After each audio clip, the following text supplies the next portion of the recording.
It's Tromonte and friends. Let's have a conversation.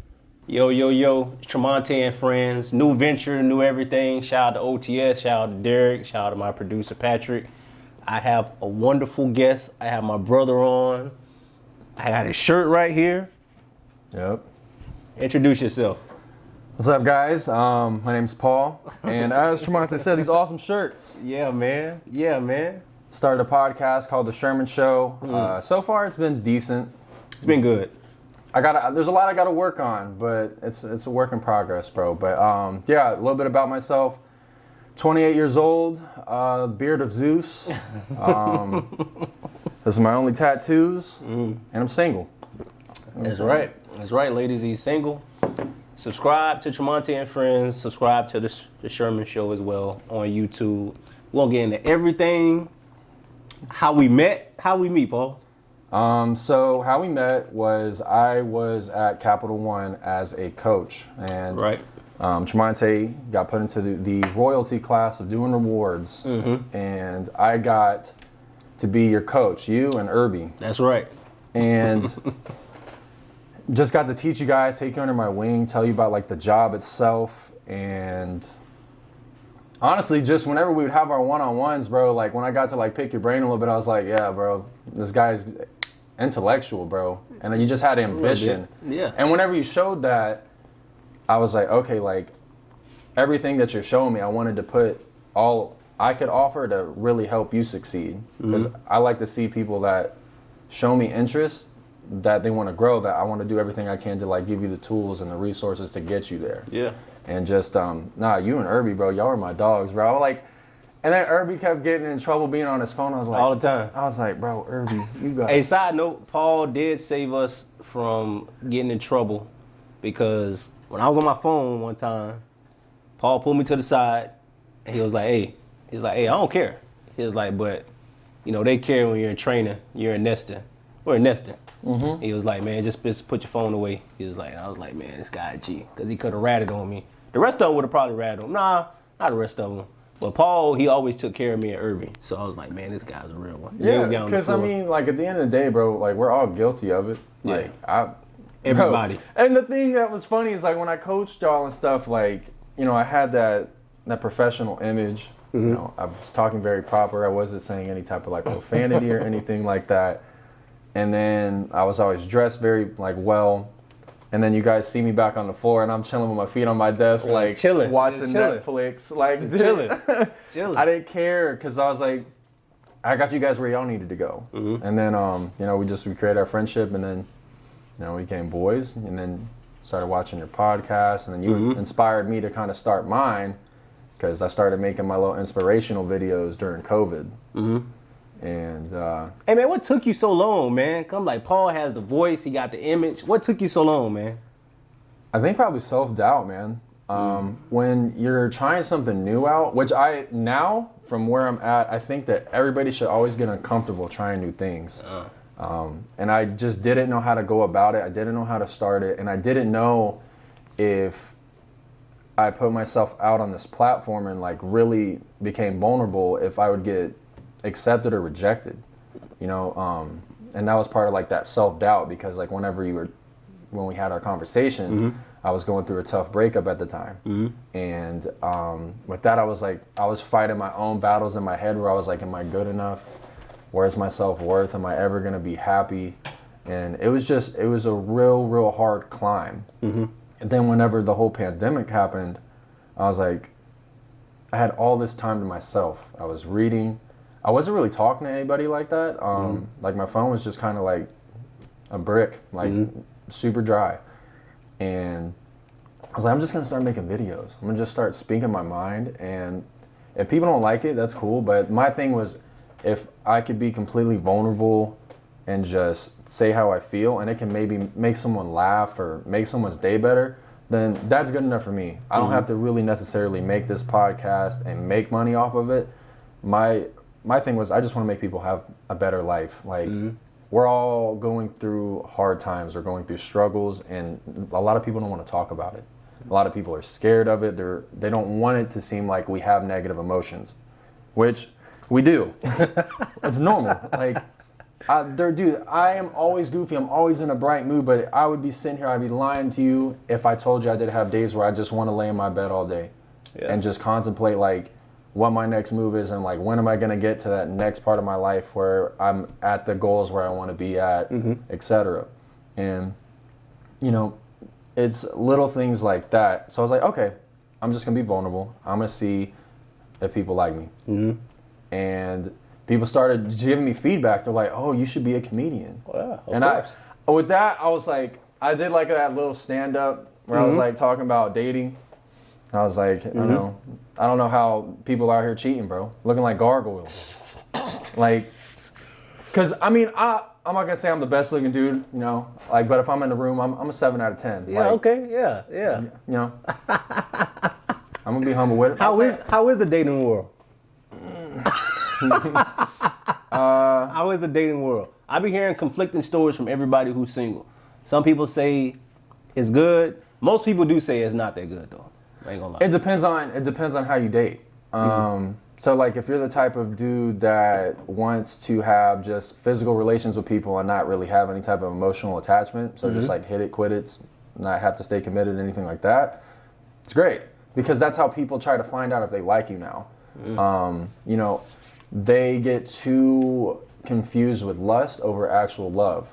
So whenever people are meeting people, they give them the whole physicality portion of it within a few days, few hours. Maybe, yeah. Yeah, you know, For sure. if you play your cards right, and a few drinks, you know.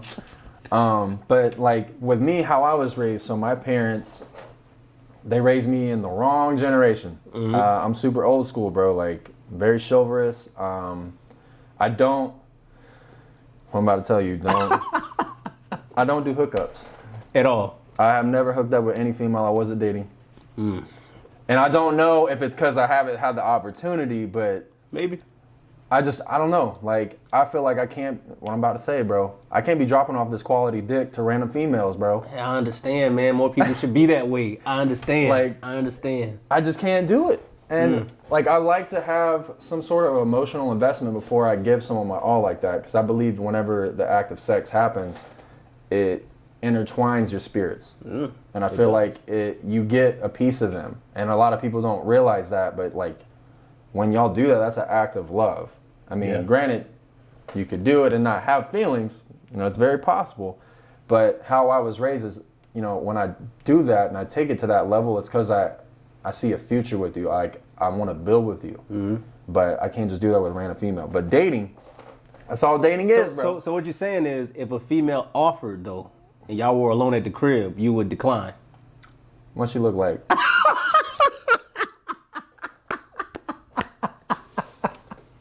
Hey, I understand, man. I understand. For now, though, you're like that. That's like your nature, though. So I could see that in you, though. It's just, I don't know. I just have this thing. My dad told me this a long time ago. You ain't go buy the cow you get free milk from.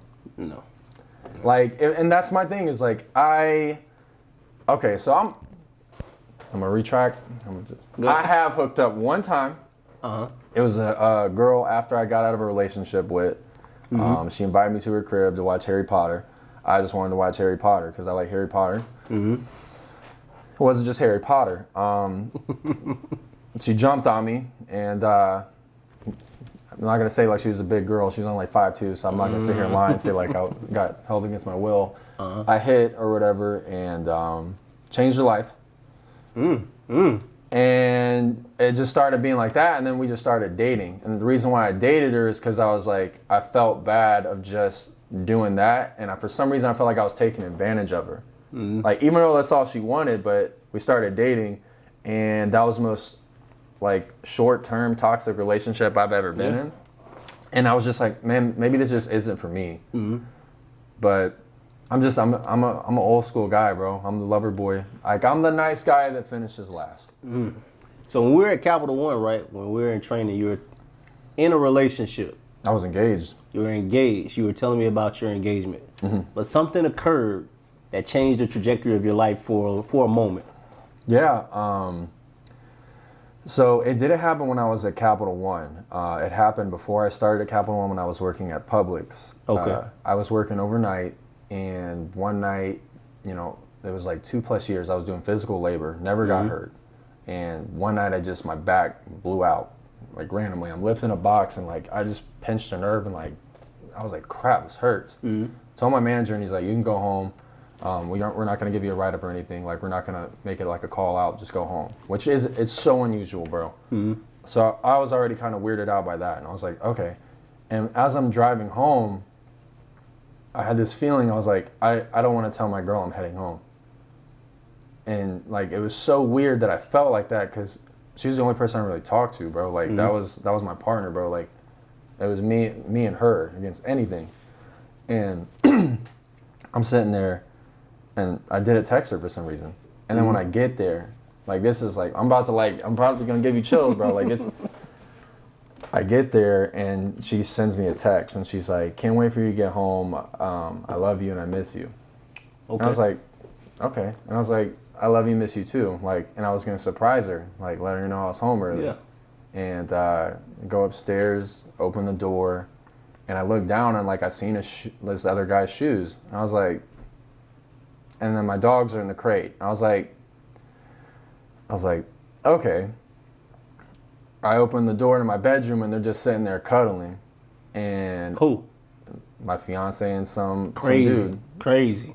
Yeah. And sitting there and like doing that. So I just started laughing. My first reaction, I was like, bro, you got me so fucked up. And they're just sitting there and I was like, bro, you got 10 seconds to get out of my crib. Like, if you're still here, I'm going to go to prison. I was like, I'm going to put my hands on you and I promise you, you're not going to want this. Like, and then she was trying to be like, all like modest about it. She said, can you please shut the door? And I was like, shut the door? I was crib. I was like, get out the bed, put your pants on. Cause I know like they were fooling around. And so like he goes to put his pants on and he's like shaking like that. And I'm like, dude, I'm going to literally work this guy, bro. I was like, he didn't break in here. So that happened. And like just all this different stuff like transpired during that, and it just sucked because women are so weird when it comes to this. Like even though she got caught, like the words and stuff that were coming out of her mouth were so believable. Oh yeah. She's like, I swear this is the first time he ever came over. Like I don't know what came over me. This and that. I'm like I can't believe you no more. Like you broke our trust. And when I was going through that breakup, man, like whenever I met you at Capital One, like I was trying to fix it. Okay. So this was after she cheated. Okay. And I was fighting all these insecurities. Her phone would vibrate at night, like past like 11 o'clock. My heart would start beating real hard. And I've started not feeling like myself. Because I'm a confident dude, bro. You are. I'm a funny guy, and like I said, 7 out of 10. And just, I was losing who I was. I wasn't being funny. I was like being controlling, trying to ask her where she was all the time. And I was like, this isn't feel good, bro. Like this isn't healthy. And then she just gave up. Like she just didn't seem like she cared anymore. This is after you took her back. This is after, yeah. Like the last like 3 to 4 months was rough, man. And that's like when I met you, and she just didn't seem to care no more. Someone you're all like that, it's defeating because like, you know, you're giving everything you have to offer. And at the time, like when it happened, I was like, why am I not good enough? But really what it comes down to is that's just not the right person. Like the right person's going to be able to see everything you bring to the table. But nah, that was a life-changing thing for me, bro. I had to rebuild myself up. Like, from the ground up. I had to fight a depression when I was at Capital One and when I was going to my new job that I have now. I didn't want to be alone, and I wanted to jump into the next relationship because I thought that's what would heal me. You think that's natural for people to do? Just jump into the next relationship Absolutely. After they're hurt? Absolutely, because people, like what we talked about before, is people are afraid of pain. They're afraid of being uncomfortable. And those are some of the biggest things that we need to get the biggest levels of growth. And people will avoid it. They're like, oh, I don't like to be alone. My ex was mean, but I'm going to jump into the next one. But really what they don't see is they're doing like a paper trail where they're bringing the problems that happened with the ex into the new one. Right. And that's a huge reason why I'm iffy on who I date. Because as soon as they tell me that they've been through a recent breakup or that they went through some sort of trauma, I'm like, listen, like, I'm all about reassuring. I'll be a great man to you, and I'll make sure to, like, make you feel loved, but I will not fix someone else's problems. Like, if you have insecurities, we all do. Like, that's normal. But I don't want to have to fight someone else's battle. I want to be your boyfriend or whatever, or your man, not your therapist. Like, I can listen to your problems, but like if you can't face your own problems, why can I face them for you? That's right. Like people don't know how to make themselves happy, but they jump into relationships and get mad when their partner doesn't make them happy. But it's like, if anybody needs to know how to make themselves happy, it's you. That's right. Because that's all you got. At the end of the day, like, we were born alone, we'll die alone. You don't get no realer than that. Yeah, and just if we can't make ourselves happy, it's never going to work. And you're always going to feel like your partner's not doing enough. And that's going to break them down. And that's why, you know, where I'm at now, after I had to rebuild myself, I'm at an all-time high. Like, I'm happy being alone. And I used to be terrified of it. Like, when I lived in my old place, when I was at Capital One, every night asking who wants to hang out, who wants to chill, who wants to come over. Like, always trying to fill in that void with, like, alcohol or just trying to pretty much just distract myself because I was too afraid of just getting straight to the confliction with my pain. But you think pain is necessary? Absolutely. I feel like that's when you put your hand on a hot stove, you know to not touch the stove again. Like, you learn from it though, and you'd be like, oh, like that really hurt, but I'll never touch the stove again. And pain is extremely important. What's the biggest thing you learned from that particular heartbreak? Because you said you had to kind of rebuild and recreate yourself. Do you love and appreciate yourself more for Absolutely. going through that? I know what I bring to the table finally. Would you not have learned that about yourself if you would have stayed in a relationship? Like if she would have said, you know, I want to keep making this work, but it wasn't really working. So you didn't even think I was funny? Dude, I'm not. You're pretty funny. I ain't gonna lie. No, bro. It used to actually bother me. Like, it's actually one of my things on my checklist. Ladies, if you don't find me funny, don't get my DMs. I would be at like family events and like her whole family would be laughing and like I would just be kind of like the life of the party. I'm dancing, having a good time. And I'd look over and she'd be like this. Just like not enjoying it, not thinking I was funny. And her family would be like, why? He's super funny. Like, and she'd be like, he's not funny. Like, it was just little stuff like that where like so I felt like I wasn't funny. Because that was my partner. Like, I trusted her opinion more than anybody else's because at the end of the day, like, that's who I shared a bed with. That's who I was wanting to create a family with. But I didn't know my self-worth. I wasn't confident. I became insecure after the whole cheating thing. And I was like, always in the back of my head, I just asked, am I good enough? Like, why did she ever confide in someone else when I never gave her any type of, like, situation where I wasn't opening to it. Like, I was always a really, really good person to her, and I was very listening, very understanding, very caring. Like, I was trying to be the best man that I could because, like, when I seen how my dad was with my mom, like, that's what I was taught. You know, like, to always work through the hard stuff. And just, when I was working through the hard stuff, she just took the easy route and confided in a friend and then tried to blame it on, like depression. And I was like, you could have talked to me about it. I would have been there.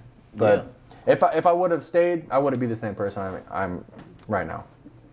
What do you say to people that do stay in relationships with people, but they know like it's not working? Because I think people get in relationships, long-term relationships anyway, with the expectation that they're going to change the other person.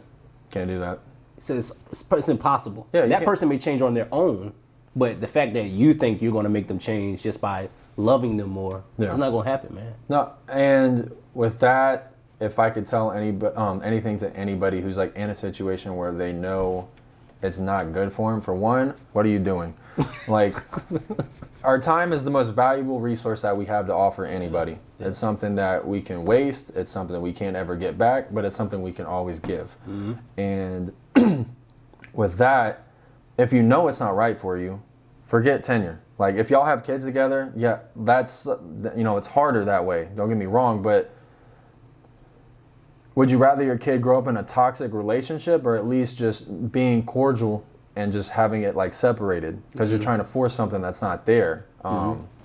But don't ever fall in love with the idea of who they could be. You need to be in love with who they are. You can see potential, but don't let the potential be the reason you stay. And I did that. Because they may never reach their potential. No. And you, like, only if they want it. That's right. It ain't about, like, yeah, there's sacrifices in relationships, but if they don't want it, they ain't gonna do it. Like, that, simple as that. So if you're unhappy and you're in a relationship, yeah, there might be tenure behind it, but there's been times where I was in a relationship that lasted 3 months that I felt more love than I did in my 5 years of being with someone.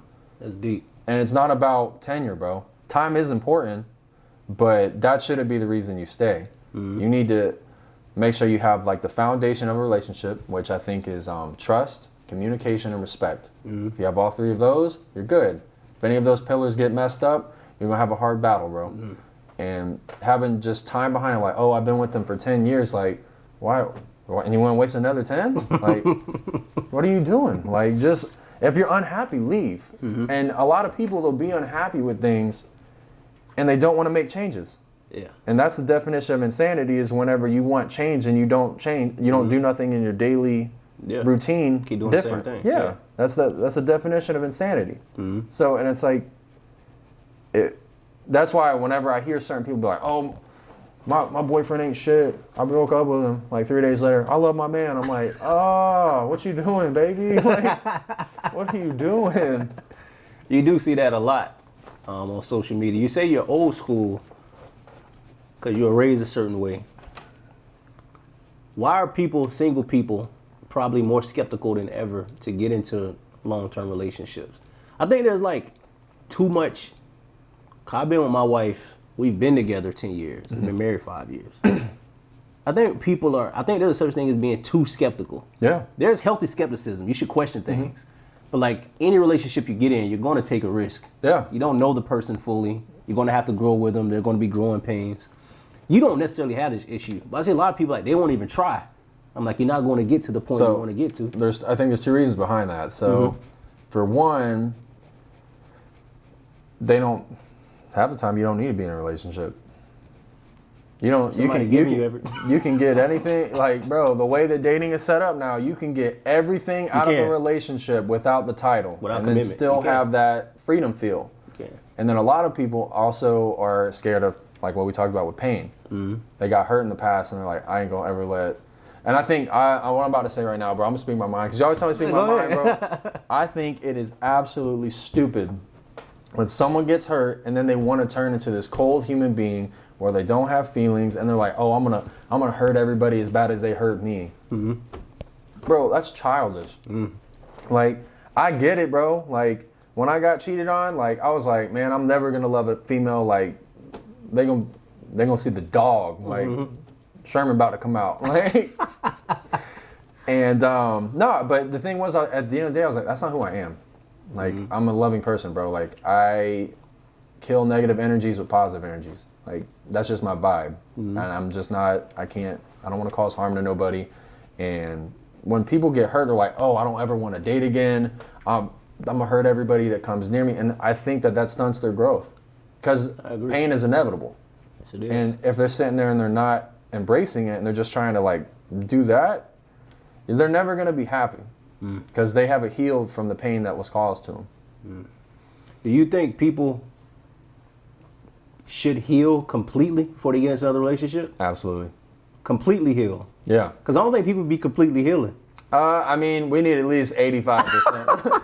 That's a high percentage, though. Yeah, like, we got to make sure that you understand that pain was in the past. You learn from it. You know your boundaries on it and the signs, and then you can leave it at the door. Because a lot of women, especially the ones that I've talked to, is they'll say they're ready, and then they get, like, some sort of traumatic spark of something that happens, and they, like, just freak out. They react to the highest extent out of protection for themselves, and their walls go up. And it's like, if you're going to be in a relationship, you need to be vulnerable. Like, don't half-ass it. Like, if you're going to do it, do it. If you're not going to be vulnerable with someone, be a hoe. Like, I'm just saying, like, be a hoe. Like, guy and girl, not just girls. Like, Like, do your thing, and then whenever you're ready to commit to that person and be vulnerable with them, then get in a relationship. Because that's how you're going to build a successful relationship. Because, you know, what do I look like going in a relationship and then having my walls up the whole time? Like, she's not getting the real me. You're right. And I'm just sitting here and I'm just more worried about getting hurt when it's like, that shouldn't be like that. That's not healthy. One thing I admire about you is, and I've seen this in real time, so I can attest to this. You're one of those people, if something happened in your past, it stays in your past. Mm-hmm. You're not going to bring it up. You're not going to throw it in someone's face or anything like that. Mm-hmm. And that's like a quality I think a lot of people wish they had. People live in the past. So like they can never see their present or their future. We talked about this a little bit off camera where you said the love, and this is like really profound, the love of your life could be right in front of you, but you're so focused on what happened to you that you don't realize it. This person could pass you by. Yeah. But why do you think people don't give themselves a chance to embrace what's in front of them? I think it's due to fear. I think whenever you do go through pain, you get this idea of, you know, I don't ever want to experience this again. And then that fear controls you. But at the end of the day, you know, we could have, love is a beautiful thing. Like, let's can we agree on that? Like, yeah, love is beautiful. Mm-hmm. But sometimes we get into relationships with the wrong person and it gives a bad definition of love. And then people say, fuck love, I'm done trying with that. Mm-hmm. Like, that's not for me. But really, that was just you did it with the wrong person. Love is still a beautiful thing. So you shouldn't give up on trying on love just because of one bad relationship. Mm-hmm. So people use that fear and they let it control them.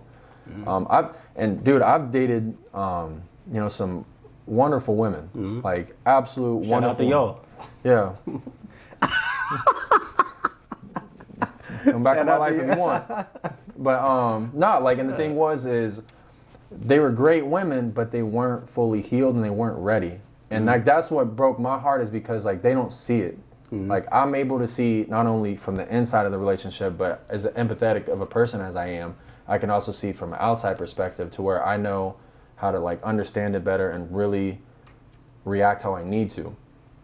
And there would be times like I would just see them doing all this like different, like just overreacting, and I'm like, damn, like it sucks because I see how bad you got hurt, and I was like, I know you're a great person, you're just not ready for this. Mm-hmm.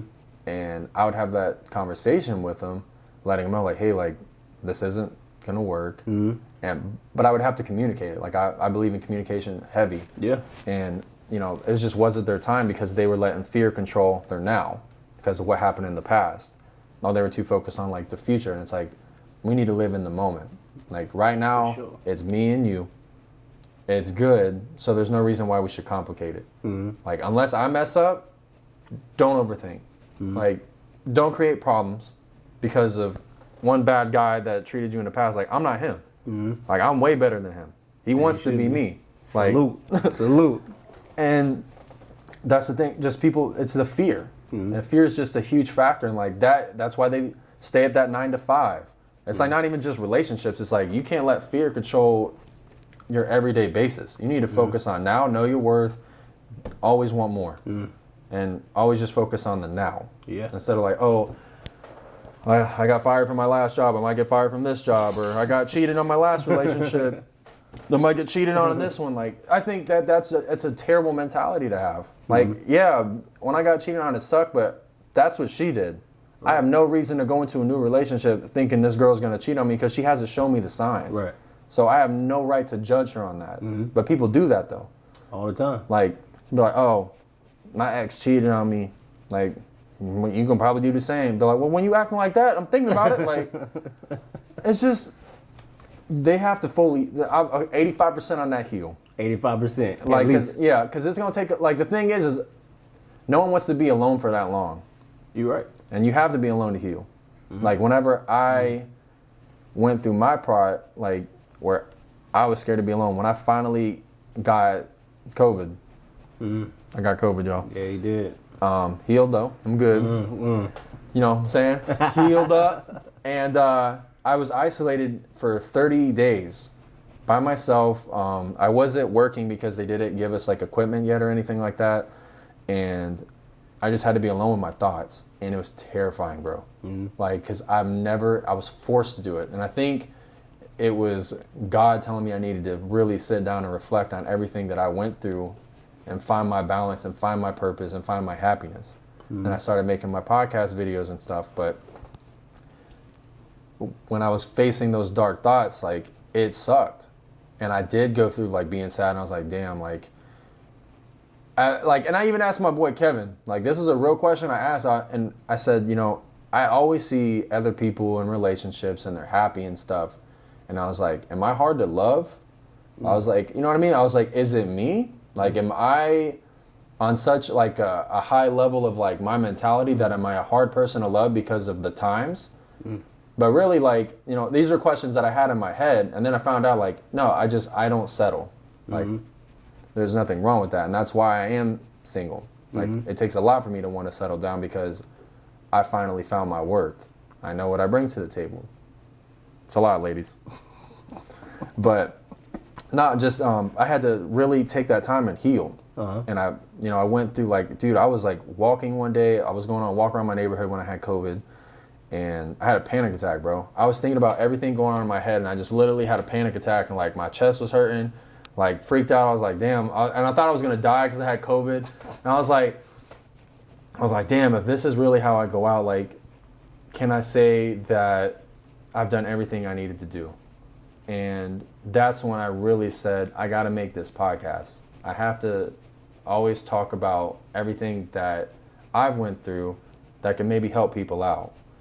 And I don't know, man, you have to be alone sometimes. And I think that a lot of people are scared of that, bro. Like, they're terrified of that idea because it's like, it's not a fun experience. It's going to be extremely uncomfortable.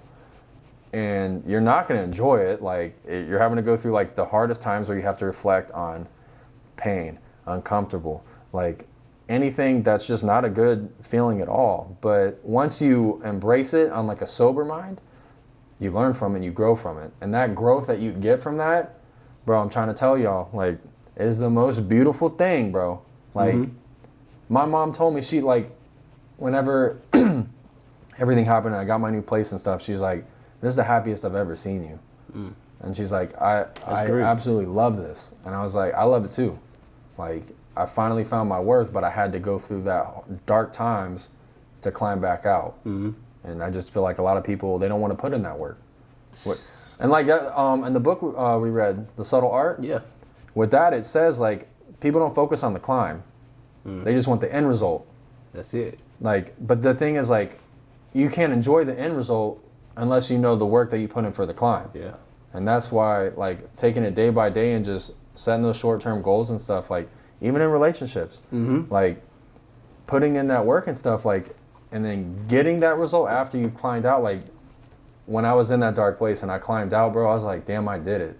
And I wanted to tell people that it's possible because people don't want to talk about depression. You're right. And mental health is a huge thing right now. Everybody's like becoming entrepreneurs or depressed. Like, it's one or the other.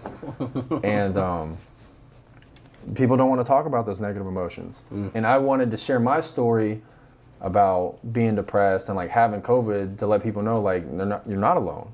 Like, you know, we're all going through something, so don't ever feel like you're the only one going through it. And you could always talk to people about it. Like, there's nothing wrong with expressing yourself or talking about, like, hey, I'm kind of sad today. Like, when my friends tell me that, like, I'll be like, what do you want to do? You want to hang out? You want to, like, come over, watch a movie, like, drink, whatever, like, you want to do. Just being there for your friends and family, and just, it's a weird time, bro. It's definitely a weird time. Speaking of fear, well, introspection is big. Because when you become introspective, you do kind of analyze your thoughts to yourself. Some of them are dark. Some of them are dark and depressive and negative, as you mentioned. And fear does seep into that. But I got on this shirt because somebody overcame their fear of starting a podcast. Tell me about the Sherman Show, man. I've been telling, see, I'm about to get mad on my own podcast. Like, Paul is a dear friend of mine, right? So I've been telling Paul he should start a podcast for a long time. As y'all know, previously with the Wave Report, now with Tromonte and Friends, been running for a long time. So usually I could tell when somebody would be good at podcasting. If they translate well on camera, if they have good topics to talk about, if they're funny. That always translates if you're really funny on camera. Because it keeps people entertained, it keeps them engaged. boring people need to start a podcast. You know what I'm saying? Yeah. Unless you just have something like singular you're focused on and that's your niche, then yeah. But what took you so long to start the Sherman Show? Fear. And like whenever we talked about starting the podcast, like whenever, I first met you, that was when I was going through that self-doubt phase. Like I'm not good enough. And it wasn't off of just the podcast, like it was just in general because of the relationship. And then now, like when I reached that all-time high and like during this pandemic, I was like, man, like I don't have a huge following, but like you said, like a lot of people do interact with me. Yeah. I've always tried my best to make sure that anybody I come in contact with, I leave a good impression, and then, hopefully we become friends, and then, just always having a good impression of me. And people feel comfortable to write on my statuses and my posts and stuff like, dude, whenever you have your Friday questions, those are great. I love those. I actually will be sitting there at work refreshing. I'm like, what comment am I about to hop on? And just like when people are able to interact and stuff, I was like, okay, like I started seeing really good feedback. And what really did it for me is whenever I would talk about, my relationship, like the issues that I went through and like, what to look for in future relationships, I had people writing me like that I didn't know that well. And that's when it kind of hit me. I was like, okay, like I'm reaching out to people on like, then they don't have to be nice. These aren't my friends. Like these are just random people. Like, and they're like, hey, like I wrote one time and they're like, hey, like your relationship advice would really help me out. I was going through a tough time and I really needed this. And that feeling that I got from that, I was like, damn, like maybe I have a voice that can be used on a platform to make people's lives a little bit better. And just when I felt that I helped someone that I didn't know that well, that's not it's not like you telling me, oh, you the next Joe Rogan. Like I appreciate the comment, but like a stranger saying you the next Joe Rogan, it's like you have no reason to be nice to me. Yeah. Like we're not friends. Like we're not even associates. Like so whenever people would be saying that, I was like, okay, I got to do this now. Like this is something I just have to do. I have to speak my mind because you always said speak. He's like speak your mind, man. And I had to speak my mind on it, and then I just got really good feedback. I mean, there was a few times where I had disagreements with people, because I would post, like, there was a video I posted, and I was like, hey, like, today if you haven't done anything to expand your growth, like, read a book, learn something new, like, take advantage of this time we have during this pandemic, because if not, we're wasting our time. And then some girl was like, well, what if I have depression? You're going to tell me I'm wasting my time? And I was like, yeah. Like, I was kidding. I didn't say that. I just told her, I was like, listen, I was like, hey, like, I don't know what you're going through, but everything will get better. I was like, I fought a depression too, and I hope everything gets better. And the next morning I wrote her, I was like, hey, I hope you have a good morning. And if you have any goals for the day, I hope you crush them.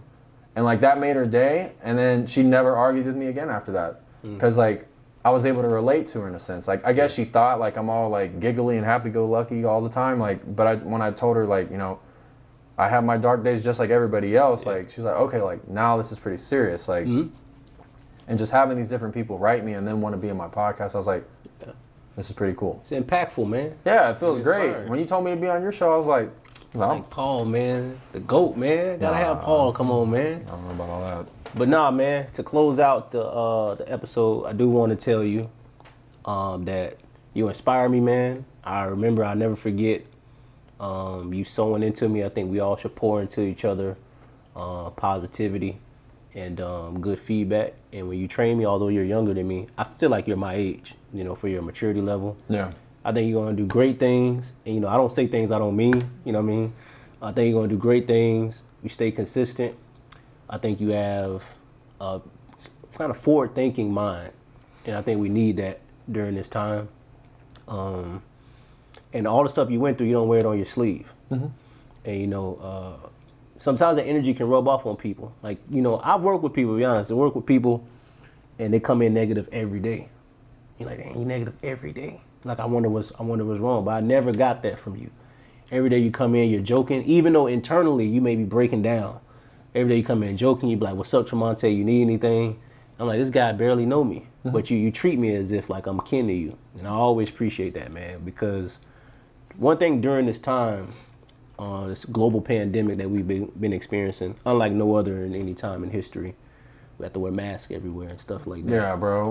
Let me tell you something. If I get a mask for Christmas, You might. I'm gonna drop kick one of y'all. You might, man. Like, bro, unless it's Nike or like, you know what I mean. If it's a Nike, you know. You might.